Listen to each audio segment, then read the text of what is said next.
বাংলার ভাগ্যাকাশে আজ দুর্যোগের ঘন ঘটা, তার শ্যামল প্রান্তরে আজ রক্তের আলপনা। জাতির সৌভাগ্য সূর্য আজ অস্তাচলগামী।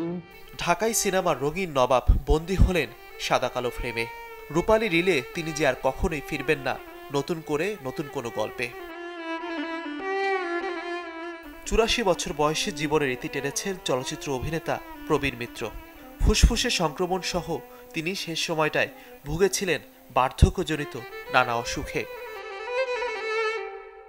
জন্মেছিলেন ১৯৪৩ সালের ১৯ আগস্ট চাঁদপুরে, তবে বেড়ে ওঠা পুরাতন ঢাকায়। ১৯৭১ সালে তিনি প্রথম হাজির হন সিলভার স্ক্রিনে। এরপর কখনো নায়ক, কখনো খলনায়ক, কখনো বাবা, কখনো ভাই হয়ে ধীরে ধীরে অভিনয় শৈলীতে তিনি জায়গা করে নিয়েছেন চলচ্চিত্রের গুরুত্বপূর্ণ সব চরিত্রে। ৪ দশকের ক্যারিয়ারে উপহার দিয়ে গেছেন প্রায় ৫০০ সিনেমা। রঙিন নবাব সিরাজউদ্দৌলা হয়ে যেমন লিখেছেন ইতিহাস, তেমনি তিতাস একটি নদীর নাম, রাজলক্ষ্মী, শ্রীকান্ত, জন্ম থেকে জলছির মতো সিনেমা উপহার দিয়ে ক্যারিয়ারে অর্জন করেছেন জাতীয় চলচ্চিত্র পুরস্কারের আজীবন সম্মাননাও। কিংবদন্তি এই শিল্পীর প্রস্থানে শোকের ছায়া নেমেছে দেশের সংস্কৃতি অঙ্গনে। হারানোর বেদনা ছাপিয়ে পরিবার, সহকর্মী সবারই চাওয়া ওপারে ভালো থাকুক প্রিয় অভিনেতা।